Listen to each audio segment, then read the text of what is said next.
오늘 함께 들을 설교 말씀은 누가복음 7장 36에서 50절 말씀입니다.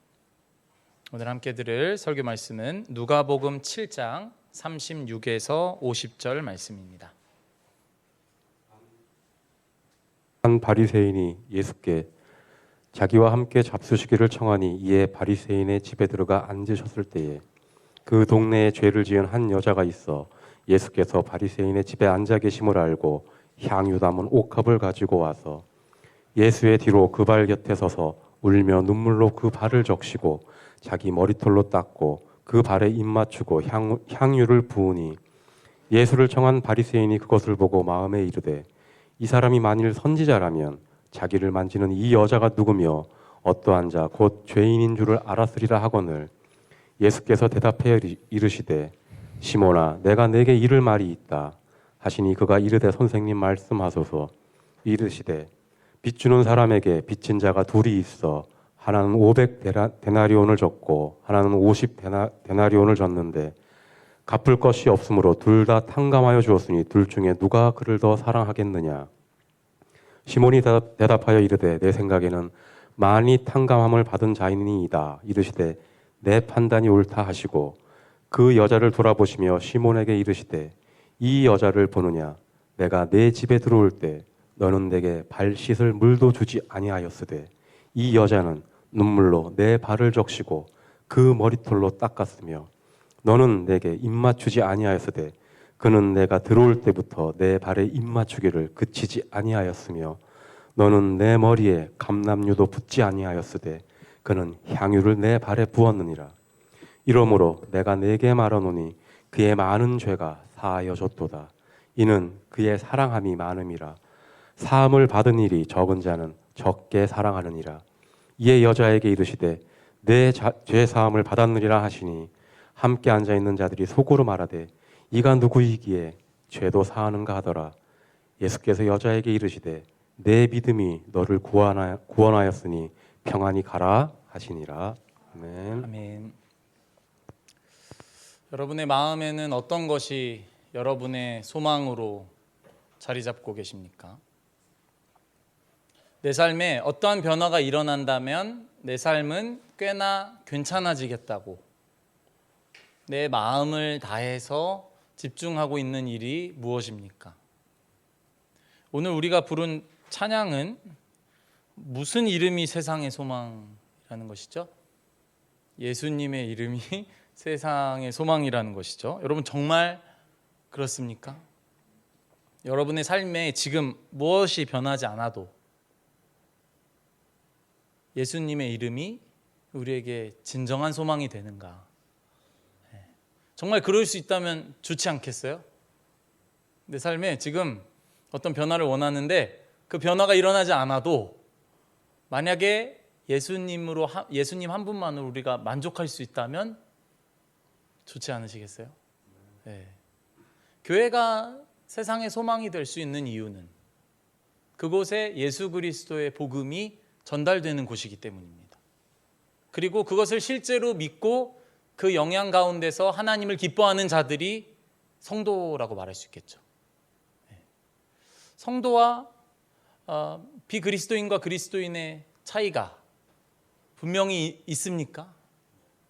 어디에 있습니까?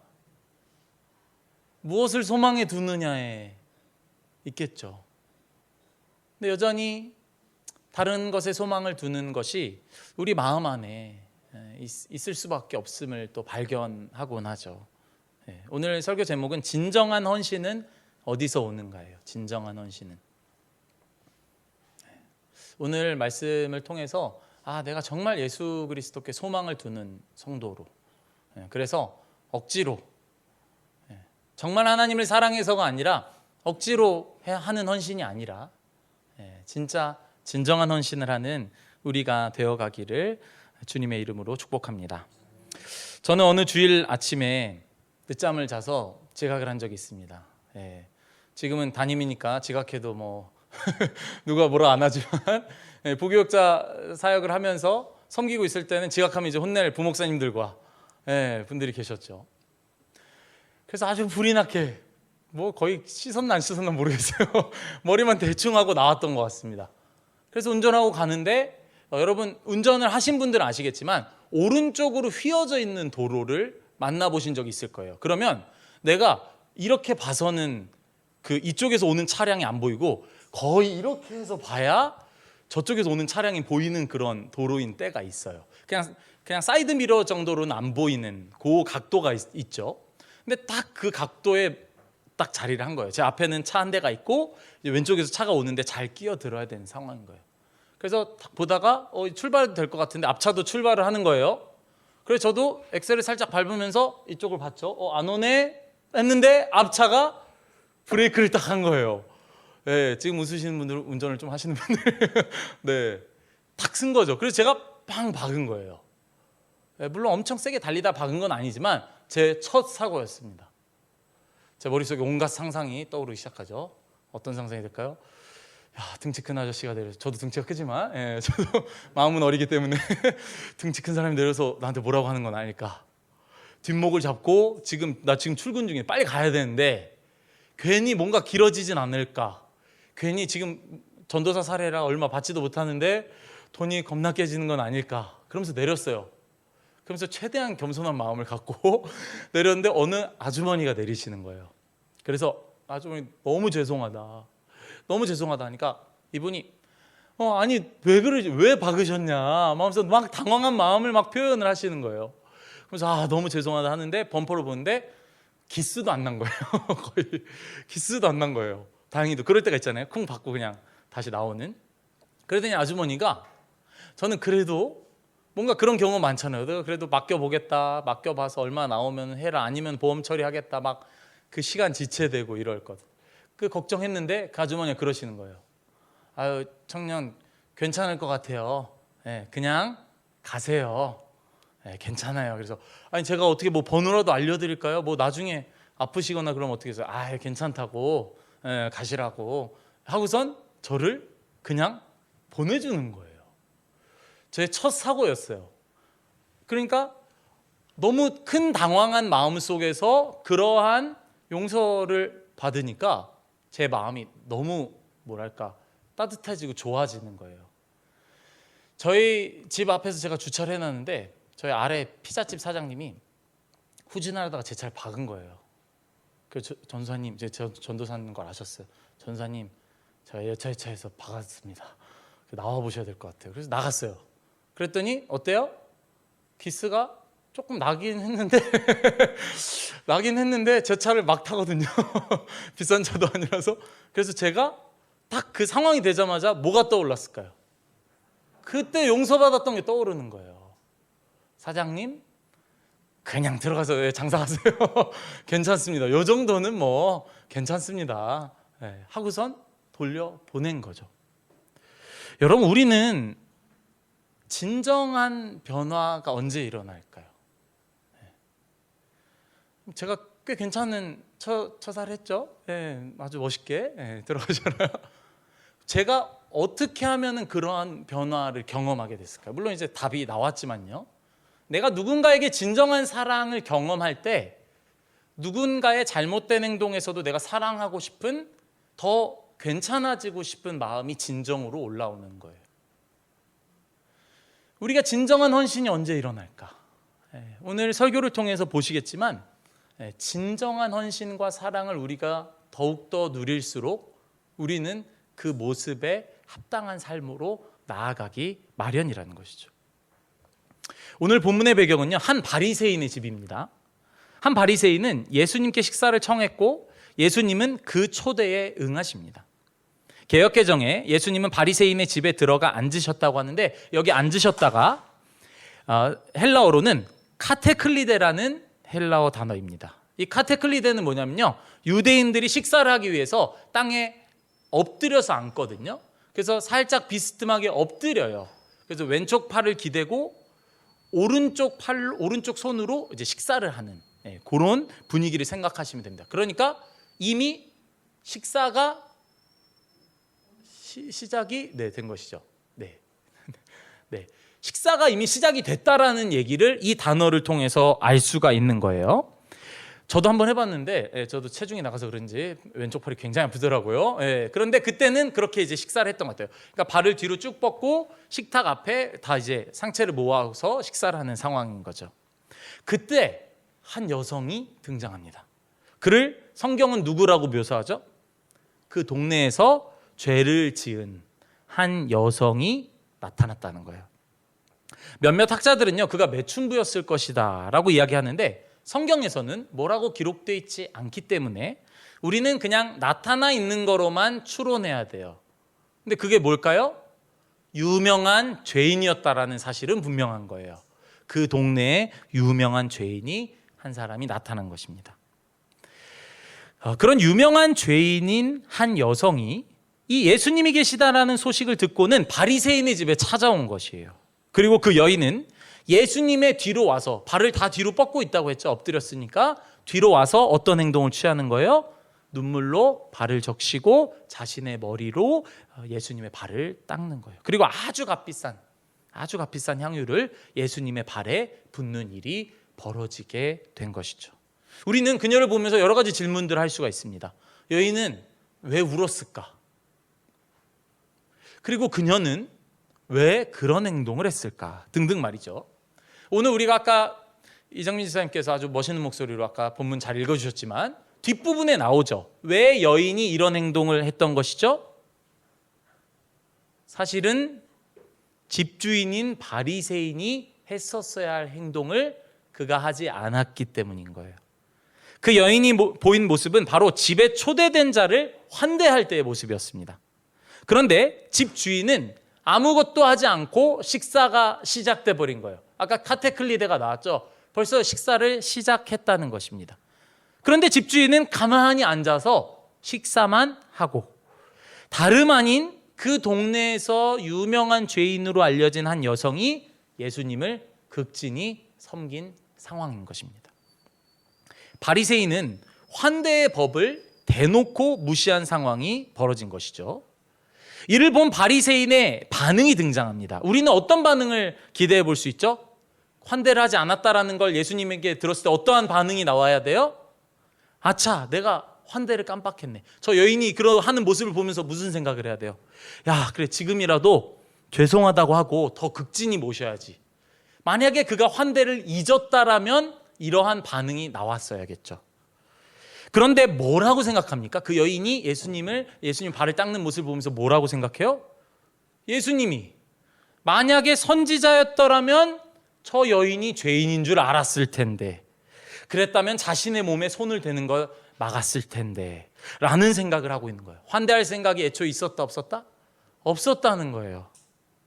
나아가 자신의 신념에 따라서 만약에 죄인이 예수님을 만지는 것이 문제되었다라면 어떤 행동을 취해야 돼요? 거보시오, 나가시오. 어디 예수님을 만집니까? 하면서 쫓아냈어야겠죠. 그런데 그런 행동도 하지 않은 거예요. 바리새인은 예수님을 왜 초대한 걸까요? 다른 의도로 예수님을 초대했던 것은 아닐까요? 환대의 법을 하지 않으며 예수님을 무시했고 그녀를 쫓아낼 유일한 권한을 가지고 있는 집주인으로서도 아무런 행동도 취하지 않으면서 예수님이 모욕을 당하시도록 내버려 두신 거죠. 이것은 얼마나 치욕스러운 모습입니까? 여러분 혹시 영화 위플래시를 보신 분 있으십니까? 위플래시 거의 없으신 관계로 약간의 부연 설명을 해드리면서 말씀을 드리겠습니다. 한 드러머에 대한 이야기예요.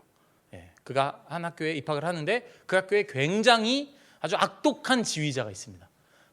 박자를 아주 조금이라도 틀리면 막 집어 던지고 막 모욕스럽게 일으켜 세워서 막 비난을 하는, 그리고 옆에 두 번째 타자가 있어요. 그리고 바꿔요. 그리고 걔를 더 사랑해줘요. 그래서 막 비교당하게 하면서 막 이렇게 그렇게 영화가 막 전개되는 거예요. 그런데 이 드러머가 그렇게 치욕을 당하다가 그냥 일을 그만둬요. 그리고선 알바도 하고 드러머에 대한 마음이 있지만 그냥 삶을 살아가게 되는 거예요. 그러다가 어느 장소에서 이 지휘자를 만나게 돼요. 그런데 이 지휘자는요, 그 드러머 때문에 학교에서 잘렸었거든요. 그러다가 나중에 만난 거예요. 그러니까 뭐 미안한 마음도 있고 뭐 여러 가지 마음에서 대화를 나누는데 이 지휘자가 한 연주회에 그를 드러머로 초대를 하는 거예요. 근데 그 연주회는 어떤 연주회냐? 음악계 거장들이 와가지고 거기서 지휘자든 연주자든 인정을 받으면 그냥 음악 쪽에서는 그냥 승승장구를 할 수 있는 그런 장소인 거예요. 그런데 거기서 반대로 연주를 잘못하거나 지휘를 잘못하면 어떤 일이 벌어져요? 찍히는 거예요. 그런데 그곳에서 이 지휘자가 그래도 실력은 있었거든요. 그래서 자기를 드러머로 써주니까 가겠다고 얘기한 거예요. 근데 어떤 곡을 연주하냐 했더니 위플랫이라는 곡을 연주하겠다고 하면서 연습을 해오라는 거예요. 잘 연습을 해갔습니다. 연주가 시작됐어요. 근데 이게 웬걸 무슨 곡을 연주해요? 위플랫이라 안 하고 업스윙잉이라는 곡을 갑자기 지휘자가 연주하기 시작하는 거예요. 무슨 상황인지 아시겠습니까? 그 드러머가 다시는 이 음악계에 발을 들일 수 없게 일부러 선대를 하는 척 초대를 한 거예요. 그래서 그 지휘자가 위플래시를 안 하고 업스윙잉을 하는 거예요. 자, 여러분이 그런 상황이라면 어떤 반응을 보이시겠어요? 이 드러머는 아주 속 시원한 반응을 보여요. 뭐냐? 드럼이 소리가 크잖아요. 업스윙잉을 다른 연주자들이 연주를 하는데 이 사람은 그냥 위플래시를 연주해버려요. 그러니까 다른 연주자들 지휘자가 당황하더니 막 그렇게 막 고조되다가 다 끝나고서 이제 이렇게 마무리되는 어떤 그런 장면이죠. 예수님이 이런 무시를 당하셨어요. 사실 초대가 아니었어요. 그를 멸시하려고 하는 어떤 그러한 상황이었어요. 예수님이 어떤 반응을 보이셨으면 우리 속이 좀 시원했을까요? 그냥 식탁을 엎고 그냥 예수님이 능력 있으시니까 뭐 팔다리 한 개씩 없애든지 뭐 말을 못하게 한다든지 모든 막 그 모욕을 한 것에 대한 복수를 우리라면 하고 싶지 않겠어요? 그런데 예수님은 우리가 아니시죠. 예수님은 그렇게 반응을 하지 않으세요. 예수님은요, 그의 생각을 다 하셨어요. 그의 생각에선 이 사람이 라고 낮춰 부르는 말을 통해 선지자라는 걸 알았다라면 죄인이 접촉하지 않게 했을 텐데 이런 식의 표현을 하는 걸 예수님은 다 알고 계셨어요. 그런데 예수님은 그 바리새인에게 화도 내지 않으시고 그냥 하대하는 명칭으로 부르시지도 않고 어떻게 부르시냐? 바로 그의 이름을 따스하게 부르시면서 시몬아, 내가 너에게 할 말이 있다 라고 이야기를 하는 거예요. 그제서야 그는 무엇인가 느꼈는지 모르겠지만 선생님이라고 호칭하기 시작하면서 대화를 이어가게 됩니다. 예수님의 잘못을 조금 용서한 그렇게 화내면서 반응할 만한 상황에서 그렇지 않는 것은 그를 약간은 변화시켰어요. 뭐요? 호칭은 변화시킨 거죠. 그리고 예수님은 그에게 중요한 깨달음을 주고자 이야기 하나를 꺼냅니다. 그 이야기가 어떤 이야기죠? 빚과 탕감에 대한 이야기예요. 채무자 두 사람이 있습니다. 한 사람은 얼마를 빚졌죠? 500데나리온. 또 다른 한 사람은 50데나리온이에요. 여러분, 한 데나리온이 얼마인지 아시는 분? 한 데나리온이 대략 하루 품삯 정도인 거예요. 자, 그러면 쉬는 날 다 빼고 51치 월급이면 몇 달치 월급 정도요? 2달치 월급 정도겠죠? 500일치 월급이면 약 한 2년 정도의 연봉이라고 볼 수 있겠죠. 그러면 우리가 한 달치 월급을 250만 원이라고 한다고 해도 한 사람은 500만 원 빚졌고 한 사람은 6천만 원을 빚진 상황이에요. 근데 어때요? 채무자를 보고 채권자가 어떻게 해요? 다 빚을 탕감해 줬어요. 자, 그러면 500만 원 빚진 사람이 더 사랑하게 될까요? 6천만 원 빚졌던 사람이 더 사랑하게 될까요? 당연히 6천만 원 빚진 거 사라지면 얼마나 행복하겠어요. 그 자유, 그 굴레에서 벗어난. 예수님은 사실 빚과 의무 이행의 비유 이야기를 일부러 꺼내신 거예요. 고대 어떤 로마에서는 편만했던 한 문화가 있는데요. 뭐냐면 식사를 초대하면요, 초대받은 사람은 빚을 지게 되는 거예요. 그래서 어떤 식으로든 갚아야 되는 상황으로 내가 그를 초대하는 거죠. 오늘날로 우리가 공감해 볼 수 있는 건 축의금 문화라고 할 수가 있겠죠. 내가 열심히 자녀를 위해 뿌려왔는데 안 와요. 그러면 약간 서운한 마음들. 저도 아직도 안 온 사람이 머릿속에 기억이 나더라고요. 우리 이런 문화 비슷했을 수 있다고 볼 수가 있습니다. 내가 초대했는데 어떠한 형태로든 갚아야 되는 어떤 그런 빚을 지우는 거죠. 그러니까 이 바리새인이 예수님을 초대해놓고 환대는 하지 않으면서 사실은 빚을 지우는 일이 벌어졌던 것입니다. 이러한 문화를 가지고 있는 고대 문화에서는 이 빚과 탕감의 이야기를 바리새인이 들었을 때 누가 더 그를 사랑하겠느냐라는 질문에 당연한 답은 뭐였겠어요? 더 빚을 많이 졌던 사람이겠죠. 예수님은 시몬의 대답에 너의 판단이 옳다라는 답변을 하신 후에 이 이야기를 마을 사람 모두가 죄인으로 여기고 있는 한 여인에게 그 이야기를 연결해 갑니다. 예수님 뭐라고 하세요? 이 여자를 보느냐? 이 여자를 보느냐? 모두가 이미 그 여인을 보고 있었어요. 너무 유명한 죄인이었거든요. 그런데 예수님은 이 여인의 행동의 그 이면을 더욱 깊이 들여다보기를 원하셨습니다. 예수님은 자신을 치욕스럽게 대한 바리새인 또한 지금 사랑으로 대하시면서 진정한 변화가 그의 삶에 있기를 바라시며 치욕스러운 상황을 견디시면서 이야기하고 있는 것이죠. 시몬은 초대자임에도 불구하고 초대자가 갖춰야 할 기본적인 역할을 행하지 않았습니다. 예수님에 대한 최소한도의 존중감도 보이지 않았던 것이죠. 또한 함께 있던 자들은 어떠한 행동을 취했어야 돼요? 거기 집주인, 예수님을 어떻게 그렇게 대하시오? 환대해야 될 것 아니오? 라고 소리 지르는 사람이 한 사람도 없는 거예요. 그들은 집주인을 나무라며 예수님을 모욕하지 말고 환대감을 보이도록 발끈했었어야 할 사람들이 그 주변에 많았던 것이죠. 그런데 이 행동을 누가 한 거예요? 죄 많은 그 한 여인이 나타나서 한 것입니다. 예수님이 받으셨어야 할 환대를 그녀가 한 거예요. 자신이 많은 이들 앞에 나타나면 저기 마을에 유명한 죄인 나온다라고 손가락질하며 내가 아주 치욕스럽고 부끄러운 상황이 올 줄 알고도 수치감을 느낄 걸 알고도 예수님의 환대를 다른 이가 아닌 그 여인이 나타나서 했던 거예요. 그녀의 마음에는 예수님이 받으셨어야 할 마땅한 환대를 너무나 해주고 싶어서 그 마음이 견딜 수가 없었던 거예요. 내가 부끄러움을 당하더라도. 그런데 여러분, 이 여자를 여러분도 다시 한번 보십시오. 그녀는 그저 집주인이 했었어야 할 환대 정도를 하고 있는 것이 아닙니다. 자신이 드릴 수 있는 최고의 것을 예수님께 드리고 있는 것이죠. 그저 적절한 환대는 뭐였을까요? 뜨거운 팔레스타인 지역을 돌아다니면서 먼지가 묻고 뜨거워진 발을 위해 물을 제공하고 볼이나 손에 입을 맞추고 머리에 기름을 바르라 주는 것이 적당한 환대였습니다. 그런데 그 여자의 행위는 어떻습니까?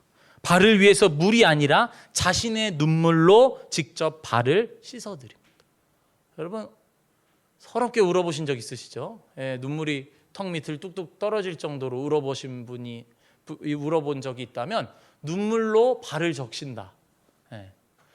그녀가 뭐 때문에 울었을까요? 여러 가지 생각을 해볼 수 있죠. 그리고 수건이 아니라 자신의 머리카락으로 그 먼지들을 닦아냅니다. 그리고 그녀의 입은 손이나 볼이 아니라 예수님의 발에 맞춰진 것이죠. 기름은 가정용 감람류 정도 아니라 누구나 눈이 휘둥그레질 만한 정도의 값비싼 향유를 드리게 되는 것이죠. 이 여자는 자신의 전부를 주님께 드리고 싶었어요. 그 여인은 정말이지 예수님께 진정한 헌신과 사랑을 예수님께 보여주고 싶었던 것이죠. 그런데 그 여인은 왜 그토록 예수님을 사랑하며 섬기게 된 것일까요? 반대로 바리새인은 왜 예수님을 환대하지 않았을까요? 여러분 둘의 차이는 무엇입니까? 한 사람은 극진한 헌신을 하며 한 사람은 무심하며 모욕을 주는 모습을 보일까요? 우리도 한번 생각해 볼 문제입니다. 우리 안에는 왜 진정한 순종이 나오지 않는가?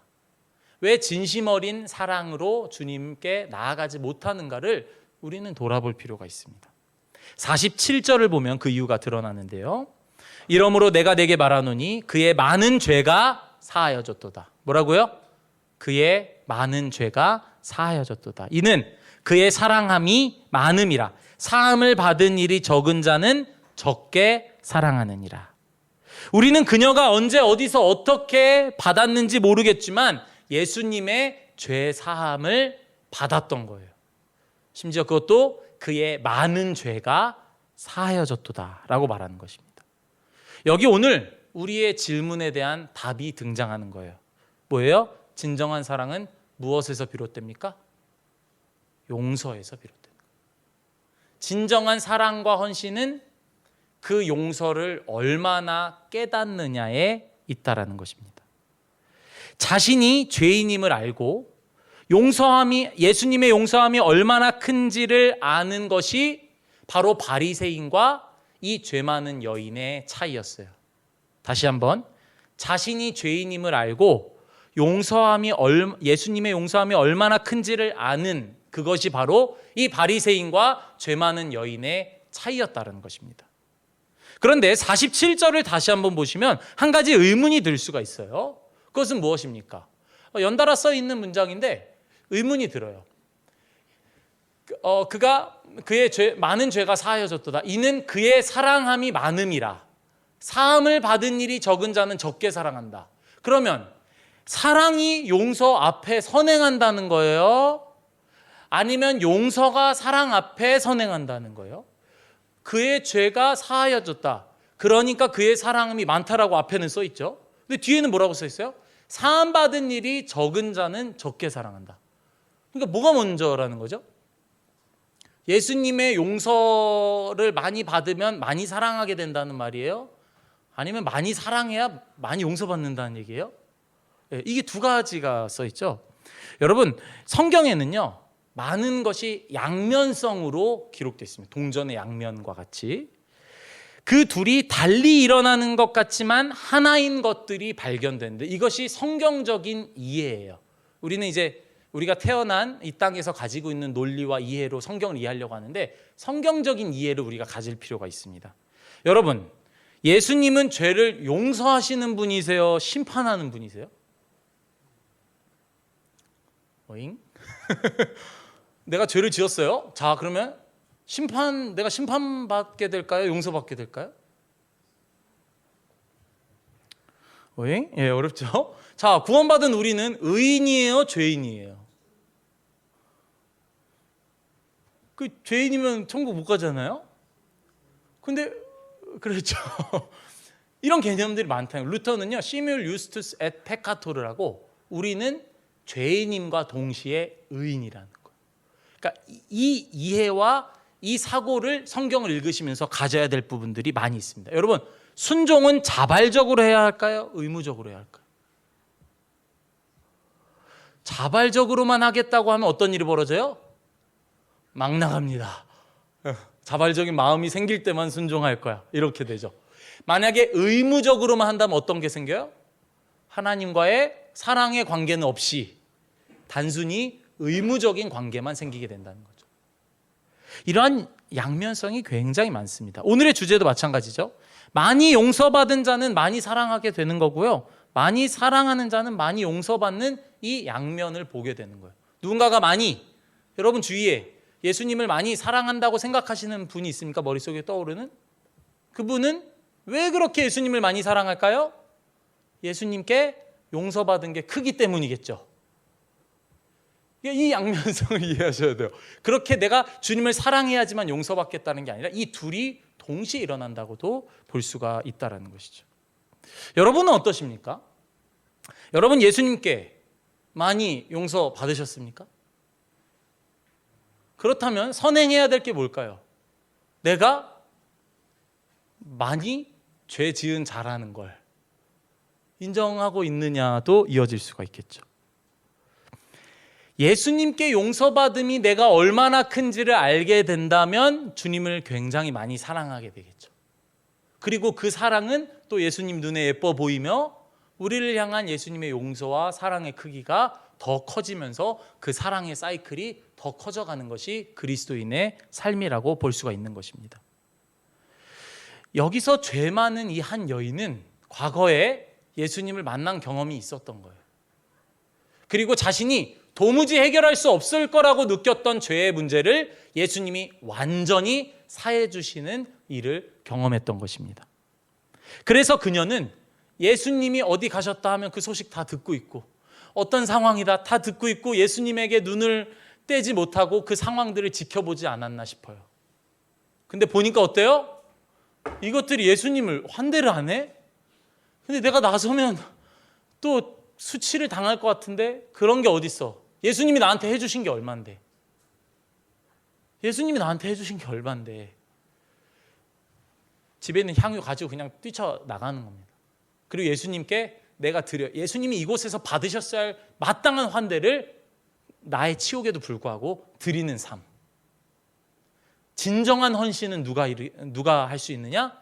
예수님께 내가 얼마나 큰 사랑과 용서를 받았느냐를 알면 알수록 예수님을 섬길 수밖에 없어진다는 것입니다. 이것을요, 시몬은 알 길이 없었어요. 이 바리새인은. 그러니까 어때요? 이 여인이 예수님의 발을 만지고 눈물로 닦을 때 여전히 죄인이라고 생각할 수밖에 없었어요. 그러나 그 여인은 어떤 상태예요? 예수님께 아주 큰 용서를 받은 상태였어요. 그리고 그 용서함 때문에 그 큰 섬김과 사랑이 예수님 앞에 드려지고 있는 상황이었던 것이죠.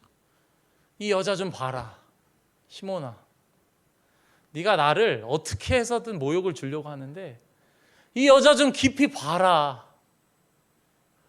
이 여자가 어떻게 나를 섬기고 있느냐. 이건 우리도 들어야 할 예수님의 음성인 것입니다. 이 여자를 보느냐. 시몬은요, 어쩌면 자신이 식사를 베풀면서 예수님이 나에게 빚을 지고 있다고 생각했을지 몰라요. 고대 로마의 그 문화대로요. 그리고 예수님은 자신의 섬김에 따라 갚아야 할 빚이 있는 분으로 생각하고 있었는지도 몰라요. 여러분, 예수님을 어떻게 섬기고 계십니까? 우리도 지금 예배에 나오고 헌금하고 봉사하는 것들을 다 마음에 기록하고 계시진 않습니까? 그래서 나중에 하나님은 반드시 나에게 축복을 주셔야 되고, 나중에 문제가 생기면 하나님은 내 빚을 갚지 않은 자가 되는 거예요.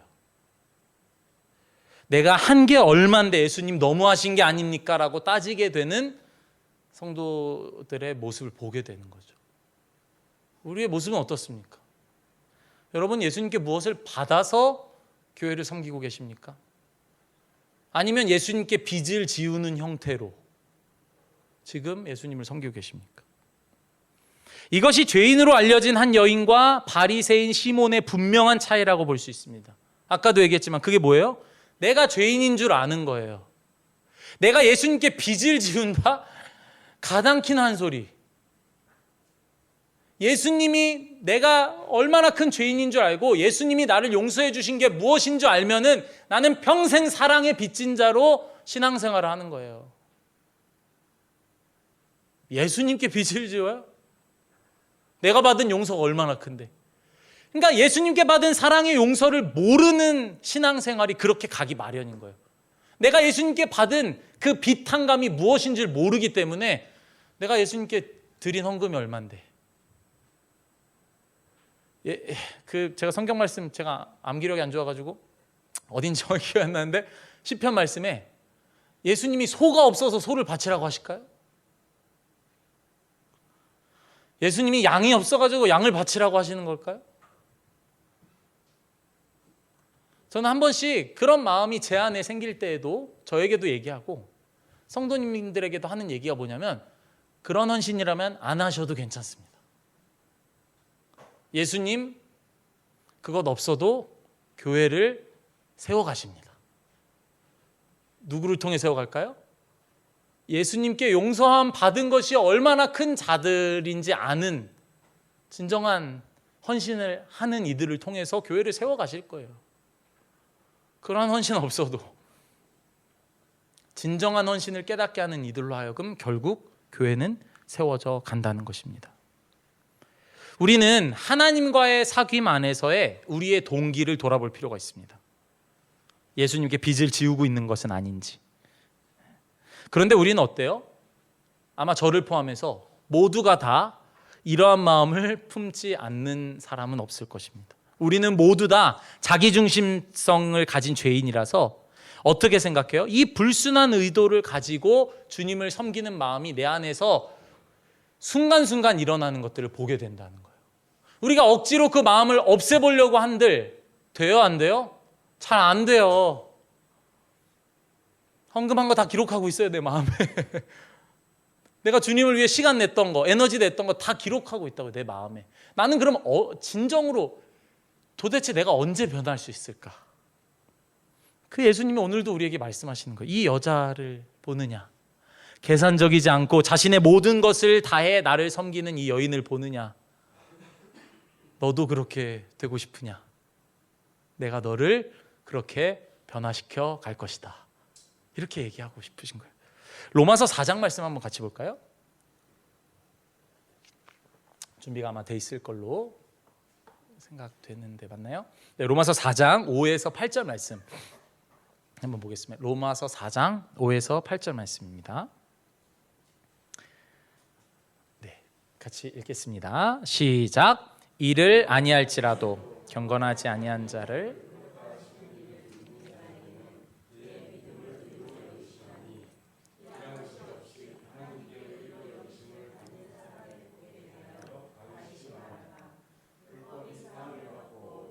가려짐을 받는 사람들은 복이 있고 주께서 그의 죄를 인정하지 아니하실 사람은 복이 있다 같으니라. 아멘. 예수님이 왜 오신 거예요?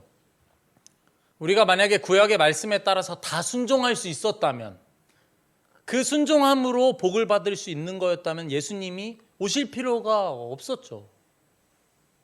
근데 우리가 해보려고 해도 돼요? 안 돼요? 안 돼요. 그게 우리가 죄인이라는 증거겠죠. 그런데 오늘 로마서 말씀 뭐라고 얘기합니까? 이를 아니할지라도 경건하다고 해주시겠다는 거예요. 일한 것이 없이 하나님께 의로 여기심을 받는 일이 벌어진다는 거예요. 언제? 이렇게 하시겠다라고 하는 예수님을 믿는 자에게는 그의 믿음을, 우리가 그렇게 행동하진 못하지만 그의 믿음을 의로 여기신다는 거예요. 우리는요, 본능적으로 우리가 무언가 주님께 의롭다 여겨질 만큼의 무언가 일을 해야 한다고 생각해요. 그래야만 한다고 의무감으로 생각하죠. 그런데 주님은 일한 것이 없이 의롭다 하시는 일을 하시겠다라는 거예요. 그러니까 구약만 있었다면 이것이 우리에게 좋은 소식이 아니에요. 복음은 뭐예요? 예수님이 이렇게 못하는 우리들을 위해 찾아오시겠다는 거예요. 우리의 불법함이 사함을 받고 가려진다는 것입니다. 죄를 지었더라도 그것을 우리의 죄로 여기지 않는 일을 행하시겠다는 거예요. 이게 복음이에요. 예수님을 믿는 이는 모든 죄에서 자유해지는 것입니다. 죄를 죄로 인정하지 않고 가리워지는 거예요. 이 죄를 여전히 나의 의로 가리려고 한다면 예수님이 필요해요? 안 필요해요? 안 필요해요. 내가 그냥 열심히 하면 돼요. 예수님 안 오셔도 괜찮겠죠? 내가 열심히 의를 다하면 되잖아요. 근데 왜 예수님이 이런 말씀을 적으셨을까요? 여러분, 어떠한 일을 해서가 아니라 경건하지 아니한 자를 의롭다 하시는 일을 믿는 믿음으로 의로워지고, 결국 이것을 통과해야 우리의 삶이 진정으로 그리스도를 닮아가는 모습으로 변화되어져 간다는 거예요. 우리의 노력으로 변화시킬 수가 없어요. 예수님이 필요합니다. 예수님을 의지해야 되고, 내 죄를 더 크게 알면 알수록 좋아요. 왜요? 예수님이 나를 용서해 주신 걸 더 크게 느끼면서 그분께 내 진정한 헌신을 드리게 될 테니까요. 이 여인은요, 예수님이 십자가에 달리실 것을 알지도 못했어요. 그런데 예수님의 용서와 사랑에 감격했고, 그로 인해 사람들에게 손가락질 받더라도 예수님을 섬길 수 있는 자리로 내 모든 것을 다해서 나아간 거예요. 그렇다면 우리는 예수님이 나를 위해 십자가에 달리심을 안다면 우리는 예수님을 얼마나 더 섬길 수 있겠어요? 우리의 마음 안에는 진정한 섬김이 얼마나 더 이 여인보다 일어날 수 있겠냐는 거예요. 예수님이 단지 6천만 원의 빚을 탕감해 주신 것이 아니라 영원히 지옥에 가야 할 우리들의 삶을 구원해 주신 게 얼마나 놀랍고 감사한지를 안다면 우리는 주님을 진정으로 섬길 수 있게 되지 않겠어요? 내가 죄인인 줄 인정하지 않기 때문에, 이 바리새인과 같이 내가 죄인인 줄 인정하지 않기 때문에 내가 받은 사랑이 별로 안 큰 거예요. 뭐 예수님이 날 왜 용서해 줘도 내가 열심히 의롭게 살면 되는데. 여러분, 내가 얼마나 큰 죄인인지 알게 되는 은혜가 여러분의 있기를 소망합니다. 그리고 예수님께 용서받음을 더 깊이 경험함으로 말미암아 하나님을 진정으로 섬기게 되는 여러분이 되시기를 바라요. 네, 한 이야기만 하고 오늘 설교를 마치려고 하는데요. 저는 어릴 적에 정말 좋은 교회학교 교사분을 만난 적이 있습니다. 저는 안산제일교회라는 교회를 다녔는데 혹시 아시나요? 고훈 목사님이라고, 또 아시는 분들은 아실 것 같아요. 거기서 이제 제가 초등학교 시절을 보냈는데요. 아직도 기억나는 것이 이제 선생님들이랑 같이 맥도날드에 갔었어요. 초등학교 2학년 때. 근데 선생님이 뭔가 저를 어떻게 통제를 하셨었나 봐요. 제가 셋째 중 막내거든요. 예, 그러니까 얼마나 지세상이었겠어요. 예, 집도. 그러니까 막 나가고 있었던 것 같습니다. 그래서 선생님이 약간의 통제를 하셨는데 제가 기분이 뭔가 상했었나 봐요. 저는 그 앞에는 기억이 안 나요. 너무 충격적인 일을 저질러 버려가지고. 제가 어떤 일을 저질렀냐? 그 남자 선생님 뺨을 제가 초등학교 2학년 때 때린 거예요. 초등학교 2학년 남자면 웬만한 파워가 있습니다. 네, 그냥 어릴 때 뭐 2-3살 정도가 아니에요. 저는 너무 놀랐어요. 네, 제 안에 얼마나 큰 죄가 있는지 그때 직면하기 시작했던 것 같아요. 너무 놀랐어요. 그리고 어떤 마음이 찾아왔을까요? 두려운 마음이 찾아오기 시작했어요. 저 큰 선생님이 나를 어떻게 하진 않을까? 내가 일은 저질러 버렸는데 나를 어떻게 하진 않을까? 근데 그 선생님이 저를 끌고 밖으로 나갔어요. 근데 그 선생님이 너무 온유한 음성으로, 세훈아, 너가 이렇게 행동하면 안 돼. 이거는 이렇게 행동했을 때 사람들에게 사랑받을 수 없고 이렇게 행동하는 건 잘못된 행동이야. 세훈아, 선생님이 너를 용서해 줄 테니까 다음부터는 이러면 안 돼. 라고 용서를 해주시는 거예요. 그분이 누구냐? 고은 목사님의 아들 고경 선생님이었어요. 20년이 지났어요. 저는 그 선생님의 얼굴이 잘 기억 안 나지만 그 선생님의 용서가 기억나는 거예요. 여러분이 예수님께 받은 용서가 기억난다면 우리의 삶 그 자체가 풍요로워져요. 누가 나를 사랑으로 용서해 줬다는 것 자체가. 그러고서 마지막 제가 이제 그 교회에서 사역을 하는데 어떤 애가 제 뺨을 때린 거예요. 바로 뭐가 생각날까요? 고경 선생님이 생각나는 거예요. 여러분, 우리 안에 죄도 각인이 되거든요. 여러분이 지었던 죄의 순간들은 너무나 강력하기 때문에 우리의 영혼에 기록이 돼요. 근데요, 그것을 덮어줄 것은 오직 예수님의 용서밖에 없습니다. 이 용서가 우리 안에 계속해서 덮여지고 기록되고 쓰여지고 기억될 때 우리는 그저 죄의 죄책감에 쌓여서 살아가는 존재들이 아니라 예수님을 닮아가고 싶어지는 거예요. 저는 그 아이를 진심으로 용서할 수 있게 될 이유가 뭐예요? 누군가가 저를 용서해 준 기억이 제 안에 너무 풍요롭게 자리 잡고 있기 때문이에요. 20년이 지나도 기억나는 용서인 거예요. 여러분, 오늘날 교회가 무너져가는 시대죠. 교회는 무엇으로 다시 일어나야 될까요? 세상과 다를 수 있는 것이 무엇일까요? 바로 용서하는 공동체가 아니겠어요? 세상에 아무리 재미있는 것이 많고 시대에 발맞춤하여 발전하는 것이 많다고 해도 자신의 죄를 가리우고 용서해 주는 곳이 아니라 오히려 경쟁하고 자신의 부족함은 못 드러내는 곳이 세상 아닙니까? 그런데 교회는 어떤 곳이 되어야 되겠어요? 용서하는 곳이라는 거예요. 내가 이제까지 살아오면서 쌓였던 나의 죄의 기억들을 한 개씩 덮어줄 용서. 내가 복수하는 인생으로만 살아왔다면 이제는 그것이 아니라 헌신하며 누군가를 사랑할 수 있는 가치로운 인생으로 나아갈 수 있는 그 메시지가 외쳐지는 곳이 교회가 아니겠냐는 거예요. 이 소식을 어디서 들을 수 있겠습니까? 그리스도인의 가정은 용서하는 가정의 모습으로 구별되는 거예요. 그리스도인의 다름이 어디 있겠어요? 그리스도가 나를 용서하심이 너무나 감사해서 그만큼은 아니더라도 이전보다 더 용서하는 삶으로 나아가는 모습이 무엇보다 다른 모습일 것입니다. 여러분은 이 소식을 먼저 들은 귀한 이 복음의 소식을 가지고 있는 존재들로서 가정에 나아가시는 거예요.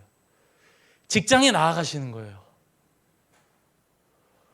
이러한 헌신을 누가 할 수 있어요? 기브앤테이크의 사회 속에서. 이 용서의 아름다운 빛을 누가 비칠 수 있습니까? 그 빛을 먼저 비추어진 나. 그러한 그리스도인이 세상 속에 나아가서 저 사람은 뒤집어 엎어야 될 상황에서 오히려 바보처럼 용서하네.